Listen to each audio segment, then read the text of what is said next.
आजपर्यंत मी फक्त लोकांना बनवलंय. जेवण बनवण्याची वेळ आज पहिल्यांदाच आली आहे माझ्यावर.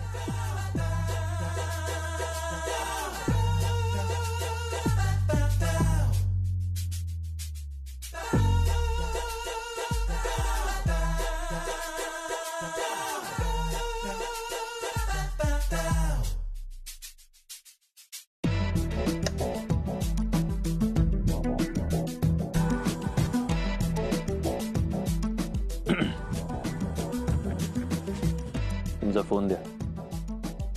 फोन द्या अनलॉक करून. तुमचे इयरफोन्स लावा. मी कारल्याच्या भाजीची रेसिपी लावतोय. शांतपणे बघून करा. Great idea. काय झालं? ग्रेट आयडिया आली आहे भाजी करायची मला. तेल तिथेच आहे न्यू फ्रेंड. काय सारखं सारखं. फ्रेंड इकडे ये तू. आलो आलो. मी फक्त सांगत होतो. हे बघ, हे काका, ही काकू. अरे वा.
काकू भाजी रेडी आहे.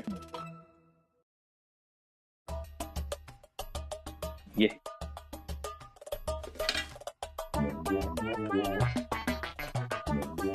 वाह.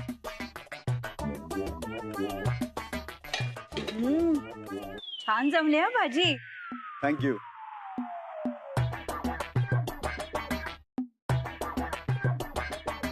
अगं परी, छान झाली भाजी.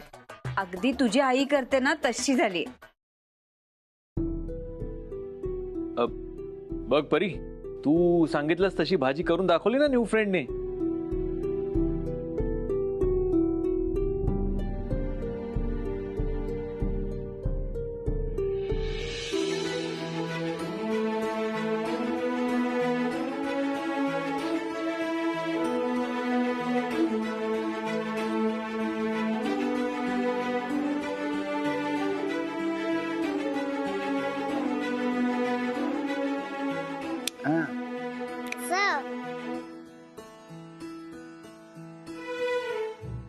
परी,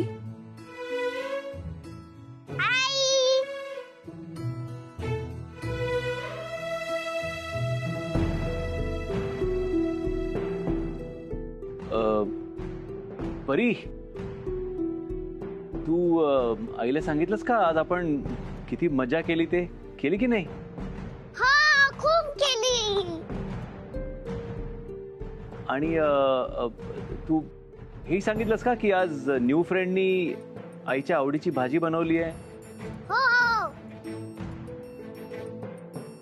आणि न्यू फ्रेंडनी आज आईचं काम केल्यामुळे आई लवकर घरी येऊ शकली आहे, हो की नाही? हो.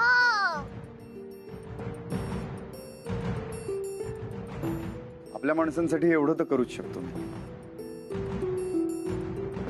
यश, हा, एक मिनिट बाहेर ये, मला तुझ्याशी बोलायचं. शुअर. तू खेळ ना, मी आलोच. यश, प्लीज हे सगळं थांबव. काय थांबू? मला सगळं कळतं. तू परीचा होकार मिळवण्यासाठी हे सगळं करतोस ना. त्यातून तुम्हा दोघींचं काहीतरी चांगलं व्हावं म्हणूनच आहे हा प्रयत्न. प्लीज तू नको पडूस या सगळ्यात. आम्ही आमचं पाहून घेऊ, आम्ही खुश होतो एकमेकांसोबत. ओ रिअली रिअली सगळी तुझी मतं आहेत नेहा.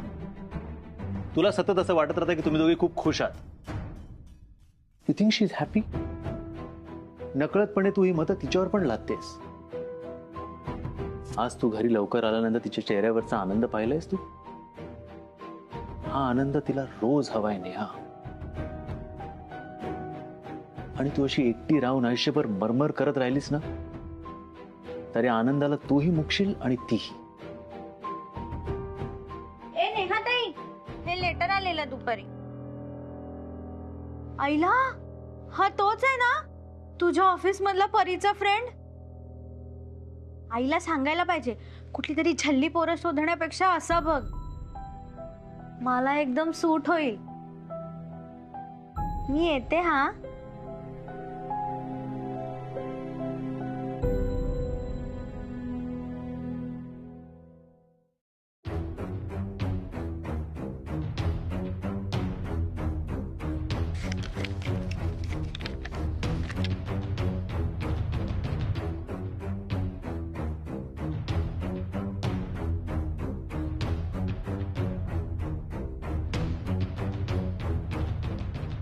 काय ग नेहा, काय एवढं वाचतेस? बँकेकडनं नोटीस आलीये. काय काय नोटीस? उरलेले पैसे जर ताबडतोब नाही भरले तर घर लिलावात काढणार आहेत.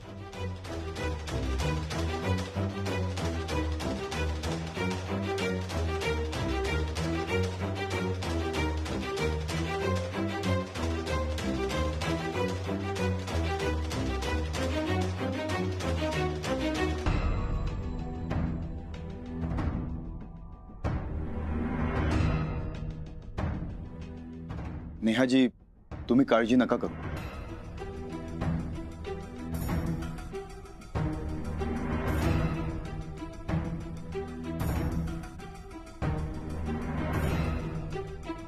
नेहाजी, पाणी प्या.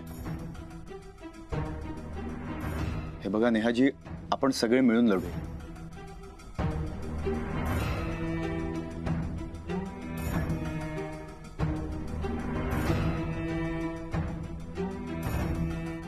अहो, आपल्या माणसांच्या कामी नाही आली तर माझी वकिली काय कामाची? वा, आयतीच संधी चालून आली. हे बघा नेहाजी, प्रॉब्लेम सगळ्यांनाच असतो, पण एकत्र आपण त्याच्यातनं मार्ग काढू शकतो. सोबत असली की. तुम्ही फक्त माझ्यावर विश्वास ठेवा.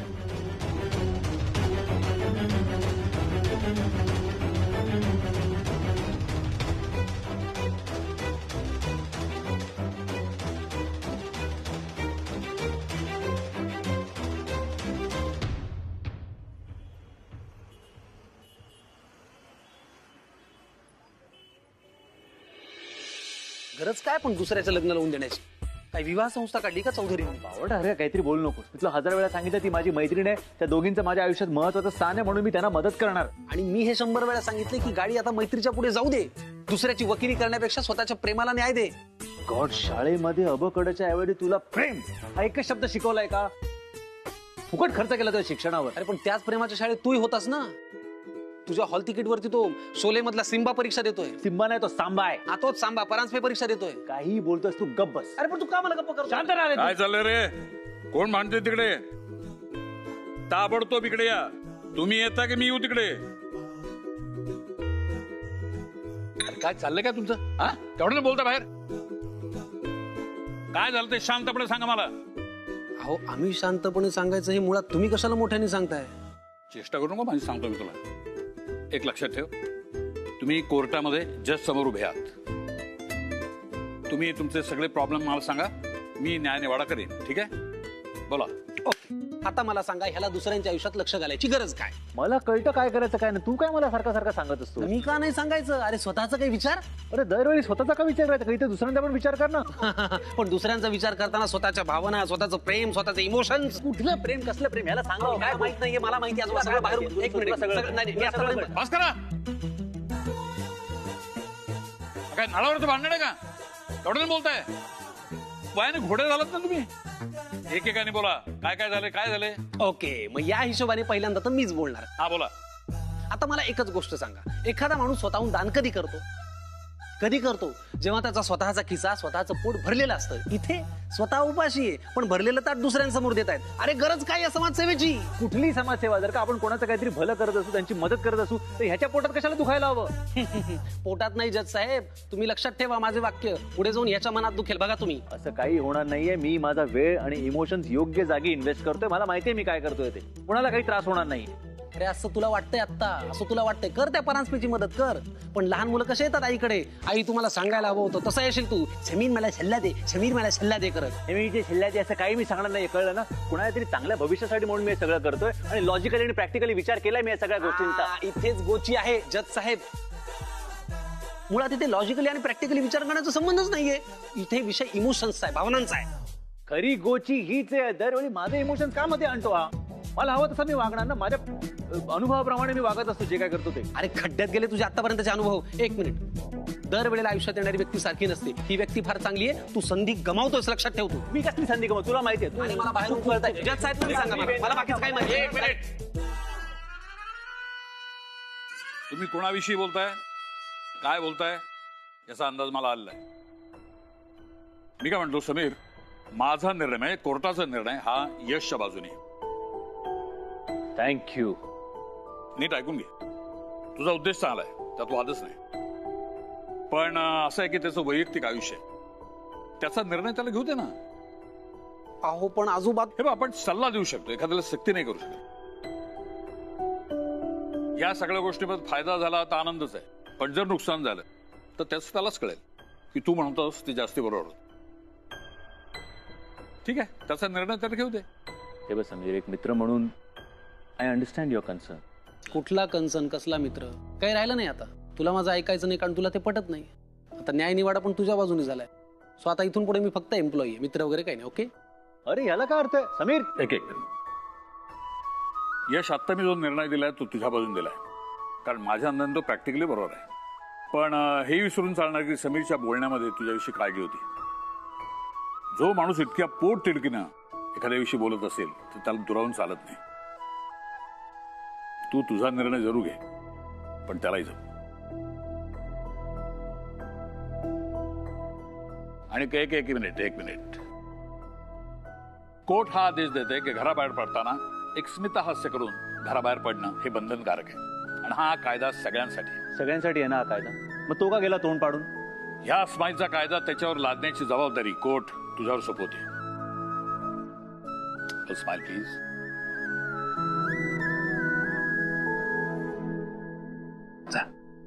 येतो. परी, बाळा काकाकुंना त्रास देऊ नकोस हं, आणि वेळेवर खाऊन घे. तुला माहिती आहे ना, डायबिटीस असल्याने वेळ चुकलेली अजिबात चालत नाही. ठीक आहे बाळा, जा तू आवर. अहो काकू, आता तुम्हीच सांगा, आम्ही कुठे कमी पडतोय का? आता काय शिल्लक राहिला या पोरीसाठी करायचं? हिच्या पप्पानी तर चपला शिजवल्यात या पोरीसाठी. काय झालं काकू? अगं काय सांगायचं नेहा तुला, या गुड्डीनं आता आणखीन एका पोराला नकार दिलाय. अरे कसला नकार? एक नंबरचा झाम्या होता तो. आई झाम्या म्हणजे काय गो? काय नाही. पोरांना काही कळतच नाही आई वडील कसं वाढवतात ते. हिच्या पप्पानी बाहेर जीव टाकला आणि मी घरात राबले म्हणून सगळं सुखासुखी झालंय, नाही तर काही खरं नव्हतं. अहो आताच्या जमान्यात असं एकट्याने काही होतं का?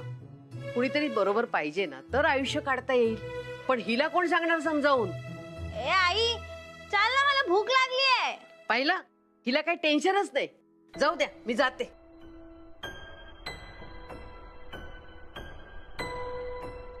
ऐकलंस ना काय म्हणत होत्या त्या?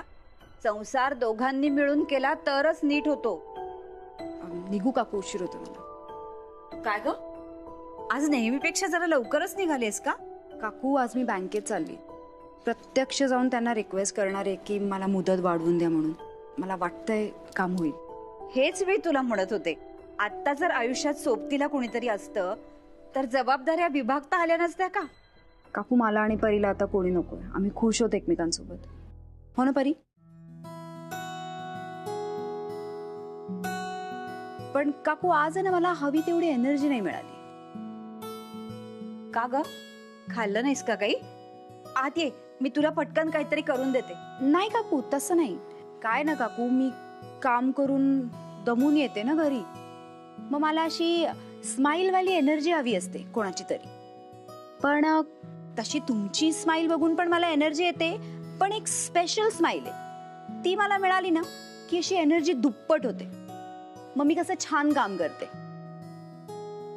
पण काकू, आज मला वाटत नाही मला ती स्माइल मिळेल. हसो, मी येते काकू. नेहा, आज तुझं काम अगदी नक्की होईल. आज मी तुझ्यासाठी पाठ करणार आहे. येते काकू मी.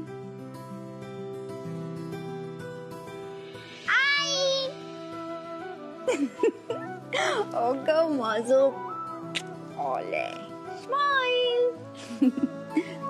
जाऊ मी आता. काकू चला. चला.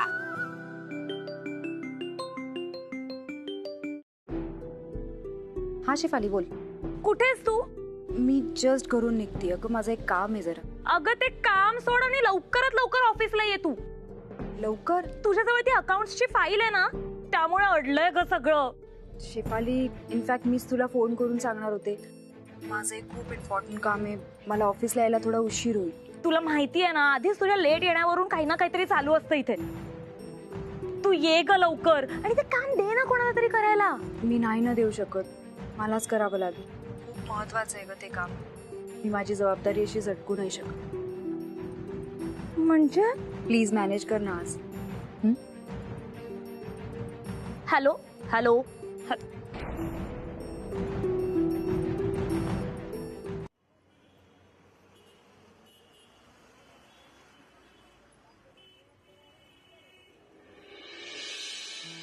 देवा, एखादी व्यक्ती धीराने तोंड देते. किती परीक्षा पाहिजे रे तिची. एक झालं की एक आपलं का असं मागे लागतोस तिच्या. एवढ्या पोरीवरचं संकट टळू देत. निर्जळी उपवास करीन. लक्ष ठेव रे बाबा. काकू, निर्जळी उपवास म्हणजे काय?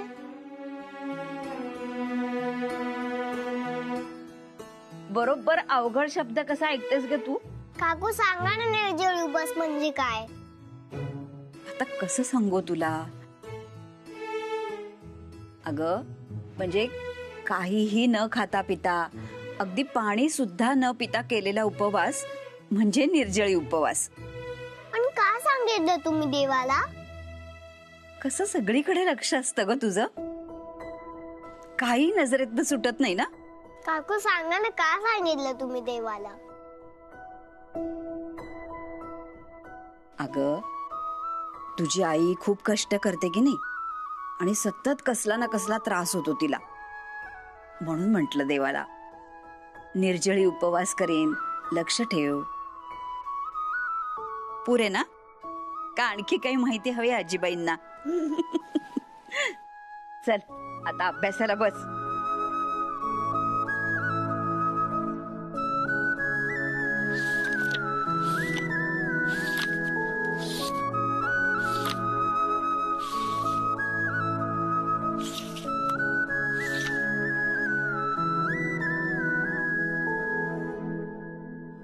देवा, मी पण आईसाठी निर्जळी उपवास करते. लक्ष ठेव रे बाबा.